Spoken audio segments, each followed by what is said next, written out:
1 week after a gunman opened fire on 26 innocent children and teachers, more and more Americans are starting to question that gunman's mother's actions. There is growing anger directed at Nancy Lanza, who was the first person killed on that fateful morning. Evangeline Gomez is a family law attorney and blogger, and she's with me now. Evangeline, where does that anger toward that mother come from?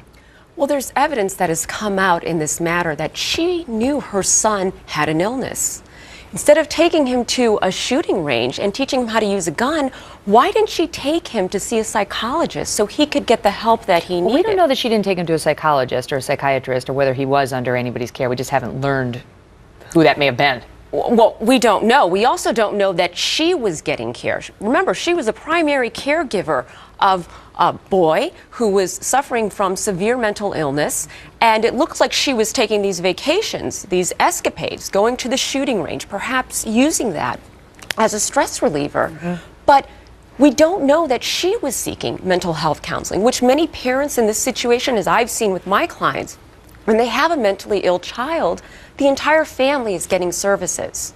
Those are the reports that she was, it was becoming more and more difficult to deal with him, and that although she was described as a devoted parent, that she would need to take trips occasionally, a couple-day trips, said to have taken one just the day before, a couple days before this happened, just as a stress reliever. The thing people are focusing on in the articles and the blogs that I've read is the weapons. It's, you know, she owned the guns legally, she had the right to own the guns, but do you have a responsibility as the mother, who's the sole caregiver in this case? And he lived with her, and she knew of whatever if it was a disorder, if it was a mental illness, whatever it was, and she saw signs of it, to keep those weapons completely out of his hands, locked up in a way that he could not access. Yes, many people believe she did have a responsibility, and she failed in that aspect. And the issue is whether she kept them locked up. This is a highly intelligent child, given what we're reading in the media. Right. He obviously had a very high IQ. There's some reports that say he graduated from high school early. He went off, he took college courses. He had more than a 3.0 GPA. It's easy for a child, an adult, a young adult nowadays to find out, you know, a combination to a lock. So she was irresponsible in giving him access to and these taking him to weapons. the shooting range, you know, Exactly. to learn how to shoot them. And there's some reports she was taking there from the age of 9.